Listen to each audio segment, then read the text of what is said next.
بات کا مرحلہ ہے۔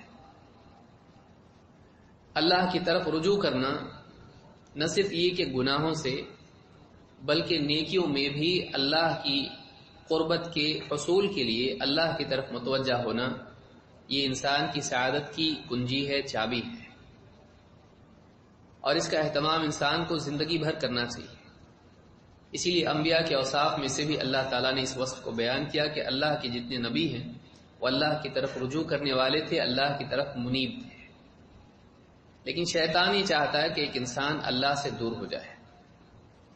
اللہ سے دور ہونے کے لیے کیا کرتا ہے؟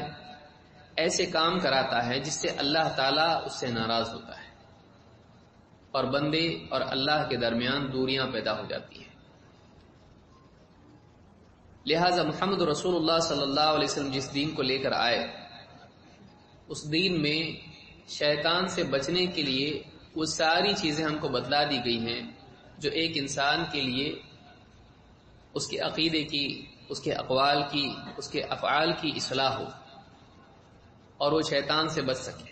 شیطان کے کیا حربے ہیں، کس طرح سے وہ لوگوں کو گمراہ کرتا ہے، تفصیل کے ساتھ ہم کو بتایا گیا ہے۔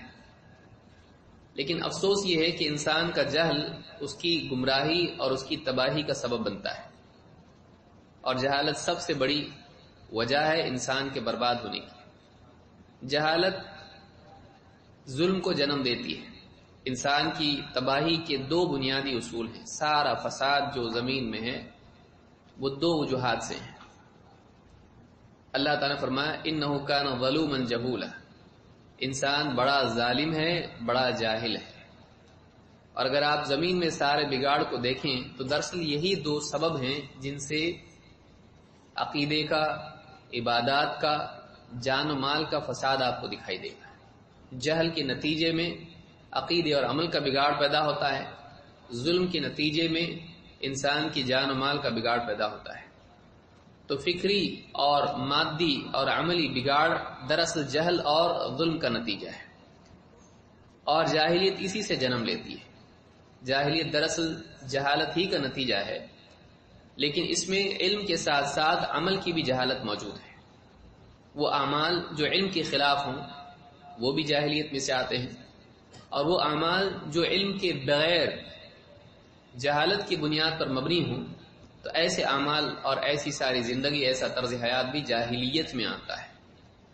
لہذا جاہلیت جہالت کا نتیجہ ہے، جہالت کی وجہ سے جاہلیت آتی ہے، اور عرب کا معاشرہ جس جاہلیت میں مبتلا تھا، اللہ کے نبی صلی اللہ علیہ وسلم کے آنے کے بعد آپ نے مسلسل 23 سال تک لوگوں کی اصلاح کی کوشش کی، اور اللہ تعالیٰ کی نصرت اور اللہ کی تائید اور توفیق کے نتیجے میں آپ صلی اللہ علیہ وسلم نے پورے عرب کو، اس صحرا کو جو کفر اور ضلالت سے بھرا ہوا تھا، آپ نے اس کو ایمان اور صلاح اور فلاح سے بھر دیا ہے۔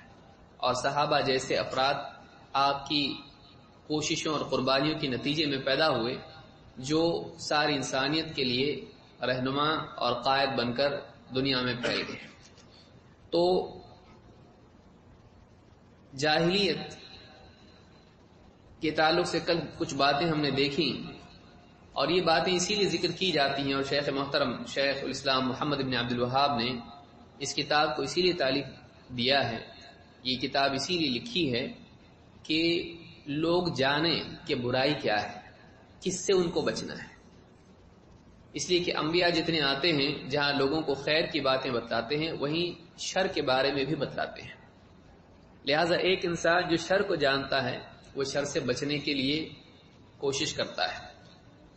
اس لیے ہمارے لیے بھی ضروری ہے کہ جاہلیت کی ان باتوں کو ہم جانیں، سمجھیں، اور اس علم کو اپنے لیے مفید بنائیں۔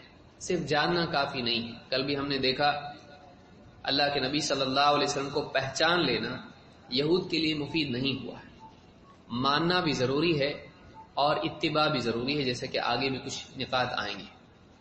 تو آج ہم پچھلے عنوان ہی کو اس سے آگے بڑھتے ہوئے جاری کریں گے۔ مسئلہ نمبر 12 جو ہم نے دیکھا تھا، قیاس صحیح کا انکار، اور اس تعلق سے شیخ فرماتے ہیں انکار القیاس الصحیح والجامع لهذا وما قبله عدم فهم الجامع والفارق. صحیح قیاس کا انکار کرنا. قیاس کے بارے میں جیسے ہم نے بتلایا تھا، قیاس کے تعلق سے 4 چیزیں اس میں ہوتی ہیں. قیاس کے 4 ارکان ہیں، علماء نے کہا ہے. قیاس کے تعلق سے 4 باتیں معلوم ہونی چاہیے. ایک اصل، دوسرے فرع، تیسرے علت اور چوتھے حکم. اصل مسئلہ ہوتا ہے جو پہلے آ چکا ہے قرآن کی، حدیث کی دلیل نبی صلی اللہ علیہ وسلم کے زمانے میں. اب بعد کے زمانے میں اسی کی طرح کوئی مسئلہ ہوتا ہے، یہ معلوم ہوتا ہے اس علت کی وجہ سے جو دونوں میں مشترک ہے، کامن ہے، جو دونوں کو جوڑتی ہے. کسی بھی مسئلے کی دلیل کوئی بھی نہیں دے سکتے ہیں آپ. اتباع سنت کی دلیل قل هو اللہ احد سے نہیں لے سکتے ہیں، اس لیے کہ اگرچہ یہ بھی صحیح ہے اور یہ بھی صحیح ہے لیکن دونوں میں مناسبت نہیں. قل هو اللہ احد عقیدے کا اور اللہ کے بارے میں توحید کا مسئلہ ہے، وہ اتباع کا مسئلہ نہیں ہے. تو جو دلیل جس تعلق سے ہوتی ہے، ماضی میں قرآن میں یا نبی صلی اللہ علیہ وسلم کے زمانے میں کوئی واقعہ پیش آیا، کوئی حکم آپ نے دیا، بعد کے دور میں ایک نیا مسئلہ آتا ہے جس کا تذکرہ صراحت کے ساتھ قرآن و سنت میں نہیں ہوتا ہے، وضاحت کے ساتھ نہیں ہوتا ہے، ایگزیکٹلی نہیں ہوتا ہے. اب علماء یہ کرتے ہیں کہ دیکھتے ہیں کہ اس طرح کا مسئلہ کیا قرآن و سنت میں بھی ہے، کہیں آیا ہے. اب یہ کیسے معلوم پڑتا ہے؟ اس علت کی وجہ سے. ایک چیز جو اس میں اور اس میں بعد والے اور پرانے مسئلے میں مشترک ہوتی ہے، اگر ایسی کوئی چیز اس میں ہے، کوئی واقعہ ایسا ملتا ہے، کوئی مسئلہ ایسا ملتا ہے، تو پھر اس کو اس پر قیاس کیا جاتا ہے. نئے مسئلے کو پرانے پر قیاس کیا جاتا ہے اس علت کی بنیاد پر. پھر جو حکم پرانے مسئلے پر تھا وہ نئے مسئلے پر بھی لاگو کیا جاتا ہے. اس طرح سے علماء کرتے ہیں. یہ ممنوع نہیں ہے. بعض لوگوں نے علم کی کمی کی وجہ سے سرے سے قیاس کا انکار کیا اور بعض لوگوں نے اس میں غلو کیا تو ایسے مسائل میں بھی قیاس کیا جس میں دلیل موجود ہے. یہ دونوں طرفین ہیں جن کے درمیان صراط مستقیم ہے. سرے سے قیاس کا انکار کر دینا یہ بھی صحیح نہیں، اور اسی طرح سے قیاس ایسی چیزوں میں کرنا جس میں صریح دلیل موجود ہے لیکن اس میں کسی اور مسئلے پر قیاس کر کے اس کا فیصلہ لیا جائے جبکہ اس مسئلے میں دلیل موجود. جیسے میں نے حیض کا مسئلہ کل بتلایا تھا، اس میں روزے اور نماز کا حکم الگ ہے. آپ ایک کی قضا نہیں ہے اس لیے دوسرے کی بھی قضا چھوڑ دیں، غلط ہوگا. ایک آدمی روزے کو نماز پر قیاس نہیں کر سکتا، وہ بالعکس یہ کہے کہ جب ایک حائضہ ہے وہ روزوں کی قضا کرتی ہے لہذا وہ نماز کی بھی کریں، تو یہ قیاس غلط ہے. کیوں؟ اس لیے کہ نماز کے لیے مستقل حکم ہے اور روزے کے لیے مستقل حکم ہے، دونوں کے لیے الگ الگ معاملہ ہے، تو اس کو کہتے ہیں یہ دونوں الگ ہیں. اور بعض صورتوں میں ایسا ہوتا ہے کہ معاملہ ایک ہوتا ہے لیکن آدمی انکار کر دیتا ہے، تو یہ قیاسی کا انکار ہے، وہ قیاس کی سرے سے نہ کرے. ہم نے دیکھا کہ اللہ کے نبی صلی اللہ علیہ وسلم نے نظر کو پورا کرنے کے سلسلے میں مثال دی قرض کی، اور قرض انسان خود لیتا ہے. فرائض میں اور نظر میں فرق ہے اس کے وجوب کے اعتبار سے. اللہ کی طرف سے جو فریضہ ہوتا ہے وہ اللہ نے فرض کیا ہے، بندے کا اختیار اس میں نہیں ہے. لیکن نظر میں بندہ اپنی طرف سے اپنے اوپر ایک چیز لازم کرتا ہے اور اس کو پورا کرنا پڑتا ہے. دونوں میں فرق ہے. اب ایک آدمی یہ کرے کہ نظر میں جو معاملہ ہے اس کو فرائض میں بھی مان لے، تو یہ اس کا قیاس کیا ہوگا؟ قیاس مع الفارق ہوگا. ایسی چیز کہ دو مسئلے الگ ہیں. اب وہ یہ کرے کہ جب دیکھیے جیسے حدیث میں اللہ کے نبی صلی اللہ علیہ وسلم نے فرمایا من مات وعلیہ الصیام صام عنہ ولیہ، جو فوت ہو جائے اور اس پر روزے باقی ہوں تو اس کا ولی اس کی طرف سے روزے رکھے. شیخ الالبانی وغیرہ نے بتلایا ہے بعض روایت کی ابن عباس اور حضرت عائشہ رضی اللہ عنہ کی روایتوں کی صورتوں کی دلیل لے کر کہا کہ یہ جو مسئلہ ہے یہ نظر کے بارے میں ہے کہ اگر کسی کے نظر کے روزے باقی ہوں تو اس کا ولی اس کی طرف سے اگر روزے رکھے تو یہ روزے ادا ہو جائیں گے. اب کوئی آدمی اس سے قیاس کرے، کہے کہ جب روزے بدنی اعمال میں سے ہیں تو پھر اگر کسی کی نمازیں باقی ہوں تو وہ نمازیں بھی ادا کریں تو یہ غلط ہوگا. کیوں؟ اس لیے کہ دونوں کا معاملہ الگ ہے. کئی مسائل میں اسی طرح کی غلطی لوگوں نے کی ہے کہ ایک چیز کو دوسری پر قیاس کیا ہے جبکہ اس میں قیاس کی گنجائش نہیں ہے.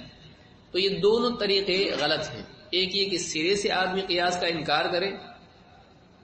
آپ اگر ایسا کریں گے تو آج نئے اس جدید دور میں کتنے ہی مسائل ایسے ہیں جن کے لیے صراحت کے ساتھ قرآن و سنت میں دلیل نہیں ہے. صراحت کے ساتھ نہیں، میں کہہ رہا ہوں صراحت کے ساتھ نہیں. استنباط کریں گے تو نکلتا ہے، اس لیے کہ قرآن قیامت تک کے لیے. لیکن قرآن میں ایسے اشارے ہیں، ایسی باتیں ہیں، سنت میں ایسی باتیں ہیں کہ آپ نئے زمانے کے نئے مسائل کو اس میں تلاش کر سکتے ہیں. لیکن ظاہر بات ہے کہ آپ کئی ایسے مسائل اس میں صراحت کے ساتھ نہیں پائیں گے جو بات کے ہیں. تو اس کے لیے اس میں غور و فکر کر کے مسئلہ نکالنا پڑتا ہے. یہ علماء کرتے ہیں کیونکہ ان کے پاس اصول ہوتے ہیں، ان کو معلوم ہوتا ہے کہ کیا چیز دونوں کو الگ کرتی ہے اور کون سے مسائل ہیں جو ایک کیٹیگری کے اندر آتے ہیں. اگر یہ آدمی کے پاس نہ ہو تو وہ دو غلطیاں کرے گا. ایک تو یہ کہ جہاں قیاس کی گنجائش ہو انکار کر دے گا، اور دوسرے یہ کہ جہاں قیاس کی گنجائش نہیں ہے وہاں قیاس کرے گا. اسی لیے یہاں پر شیخ فرماتے ہیں انکار القیاس صحیح. اس سے پہلے کہا پچھلے مسئلے میں الاستدلال بالقیاس الفاسد، ایسا قیاس کرنا جو فاسد ہے. جیسے مثال کے طور پر شیطان کی مثال ہے، ابلیس کی مثال ہے. ابن کثیر رحمۃ اللہ علیہ فرماتے ہیں فقاس قیاسا فاسدا فی مقابلۃ النص. ابلیس نے کیا کیا؟ قیاس فاسد کیا نص کے مقابلے میں. اس نے دیکھا کہ میں آگ سے بنا ہوں، یہ مٹی سے، لہذا آگ مٹی پر فضیلت رکھتی ہے تو میں ان سے افضل ہوں، لہذا میں ان کو سجدہ کروں. یہ اصولاً غلط ہے.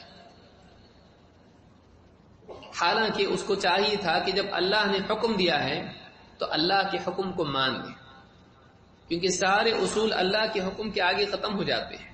ایک صریح حکم جب اللہ کی طرف سے آ جائے سجدہ کرو، تو اس کا مطلب یہ ہے کہ افضل ہو یا نہ ہو یا جو بھی ہو حکم تو پورا کرنا پڑے گا. لیکن اس نے اس حکم کو توڑ دیا اپنے قیاس کی بنیاد پر. یہ غلط ہے.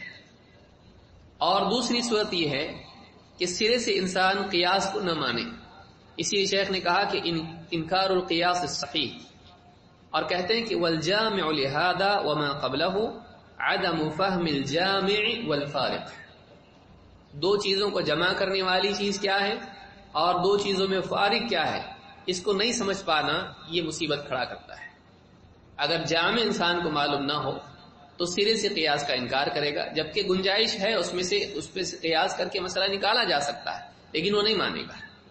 اور دوسری صورت یہ ہے کہ اس کو فارق معلوم نہیں ہے کہ دو مسئلے الگ ہیں، لیکن وہ کیا کرے گا؟ اس مسئلے کو اس پر قیاس کرے گا. کہے گا کہ ہاں نہیں، نماز کا مسئلہ، روزے کا مسئلہ ایک ہی ہے، یہ بھی عبادت ہے، یہ بھی عبادت ہے. جیسے مثال کے طور پر ایصال ثواب کا مسئلہ ہے. بعض لوگوں نے کہا کہ ایک آدمی اگر روزے رکھے، نماز پڑھے، ذکر کرے، تلاوت کرے تو میت کو ثواب پہنچا سکتا ہے. دلیل کہاں سے لی؟ اللہ کے نبی صلی اللہ علیہ وسلم کے پاس ایک صحابی آئے اور کہا کہ اللہ کے رسول میری والدہ فوت ہو گئی، اور اگر کچھ وصیت کرتی تو صدقے کی وصیت کرتی، لیکن فوت ہو گئی اور کچھ وصیت نہیں کر پائی.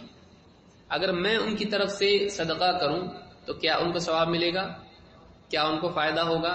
آپ نے کہا ہاں. پوچھا اللہ کے رسول کیا چیز بہتر ہے؟ آپ نے کہا پانی. تو ان کا ایک کنواں تھا، انہوں نے اس کنویں کو اپنی ماں کے لیے ایصال ثواب کے طور پر کہا کہ یہ ام سعد کے لیے ہے. تو اس طرح سے یہ دلیل ملی. اور اس طرح کی بعض اور دلیلیں ہیں، جیسے کوئی آیا کہ کہا کہ والد صاحب ہیں اور ان کی وفات ہو گئی، ان کی طرف سے میں حج کروں تو ان کو ثواب ملے گا، یا الی آخری. اور بھی دلیلیں کچھ اس میں ہیں. نظر کے روزے ہیں، کہا کہ والدہ فوت ہو گئی، ان کی جان بچی تھی، انہوں نے نظر کی تھی کہ میں اگر بچ گئی، اس سفر میں ڈوبنے سے بچ گئی تو میں روزے رکھوں گی، لیکن وفات ہو گئی اور نہیں رکھ پائی، نظر پوری نہیں کر پائی. تو بیٹی نے کہا کہ میں اگر کروں تو ہوگا. تو آپ صلی اللہ علیہ وسلم نے اجازت دی، بلکہ تاکیداً کہا کہ ہاں اب اس صورت میں ایک آدمی کہے کہ دیکھیے روزہ اور حج یہ بدنی اعمال میں سے ہے، جب اولاد یہ کر سکتی ہے تو پھر ذکر، تلاوت اور نماز بھی بدنی اعمال میں سے ہے، تو پھر یہ بھی کر سکتے ہیں، لیکن یہ صحیح نہیں ہے۔ وَأَن لَّيْسَ لِلْإِنسَانِ إِلَّا مَا سَعَى کے تحت امام شافعی رحمۃ اللہ علیہ نے اس کی تردید کی ہے، سوائے ان اعمال کے جن کی دلیل موجود۔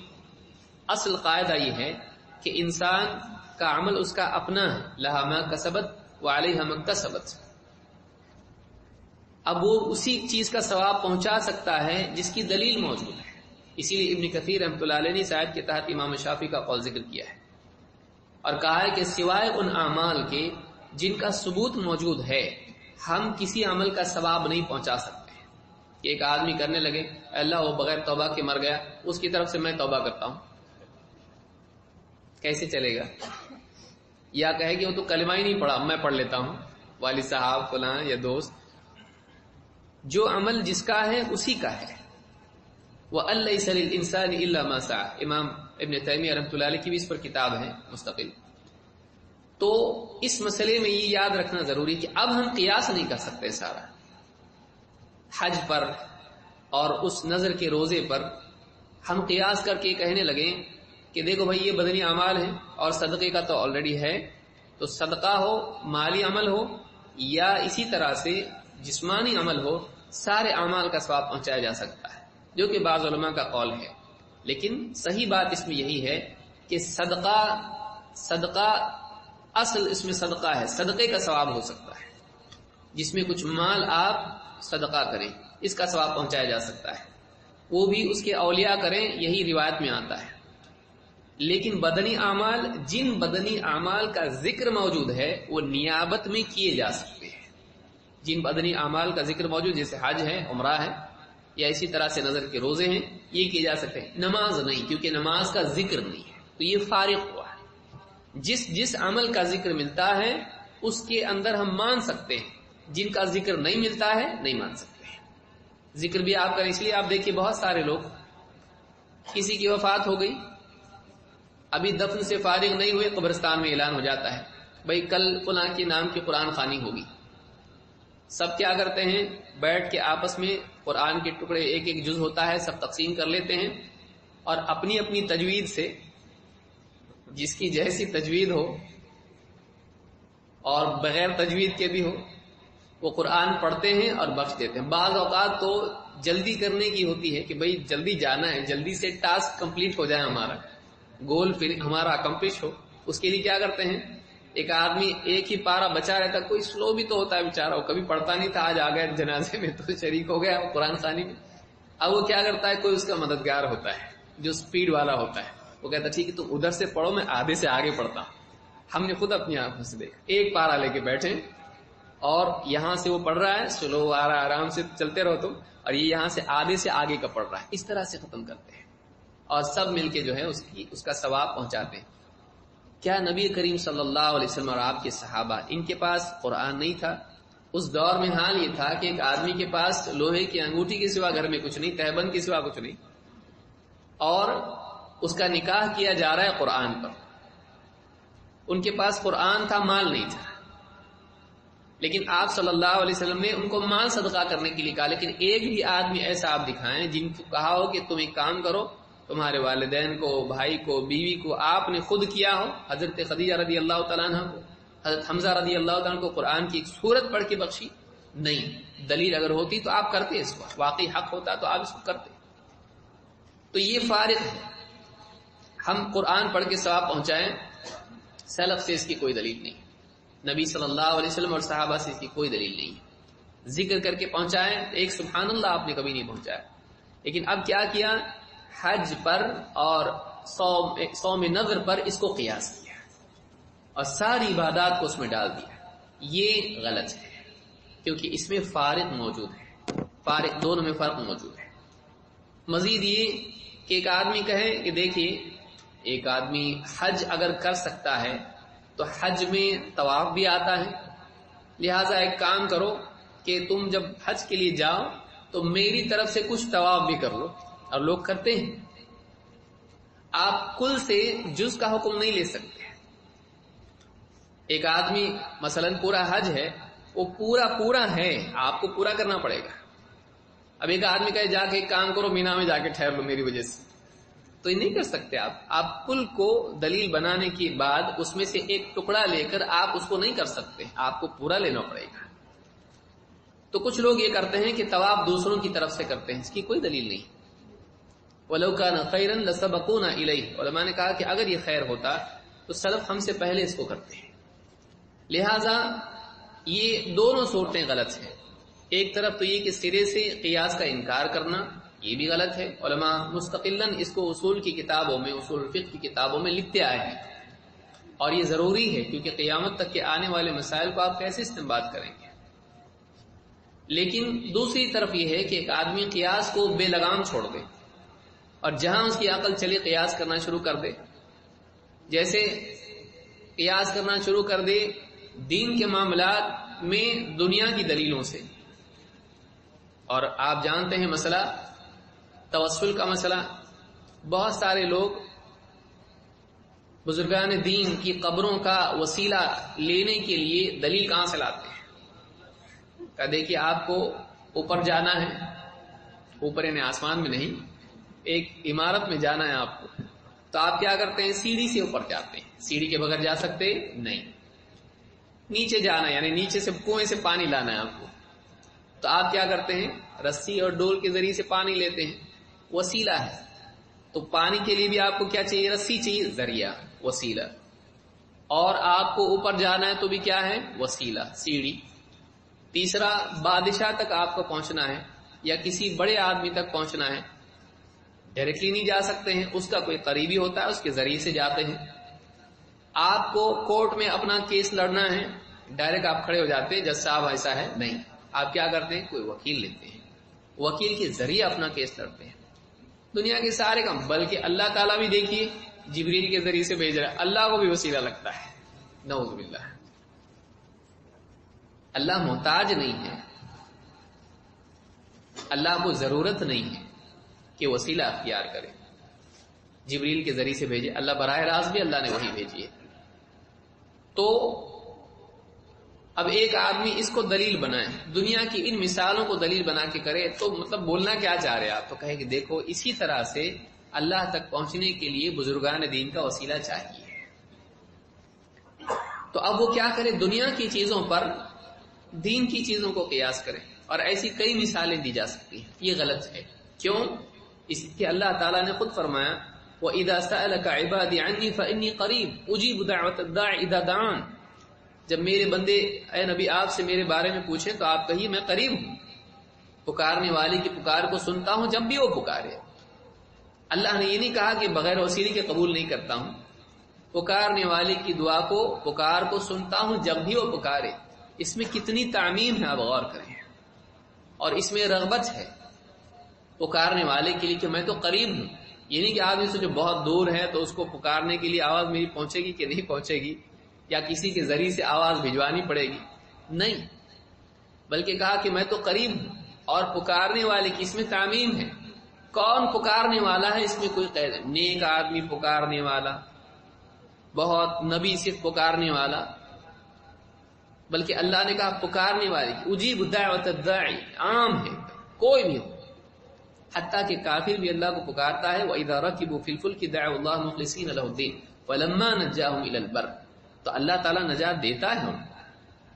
جب مشرکین سمندر میں ہوتے ہیں، دریا میں ہوتے ہیں، طغیانی اس میں آتی ہے، ڈوبنے کا خوف ہوتا ہے، اللہ کو پکارتے ہیں، ایک اللہ کو پکارتے ہیں، سارے معبودوں کو بھول کے ایک معبود کو پکارتے ہیں. اور اللہ جب ان کو نجات دے کر زمین پر لے آتا ہے تو پھر سے شرک کرنے لگ جاتے ہیں. تو اللہ ان کی بھی سنتا ہے، ہماری کیوں نہیں سنے گا؟ لیکن لوگ یہ سمجھتے ہیں کہ دیکھیے جب یہ کام بغیر وسیلے کے نہیں ہوتے ہیں تو پھر اللہ تک بھی پہنچنے کے لیے وسیلہ چاہیے، اس کے بغیر نہیں ہو سکتے. لیکن یہ بھول جاتے ہیں کہ جنازے کی نماز میں کوئی وسیلہ نہیں. یہ بھول جاتے ہیں کہ سورۃ الفاتحہ پڑھتے ہیں تو اس سے پہلے کوئی وسیلہ نہیں لیتے ہیں، اہدنا الصراط المستقیم.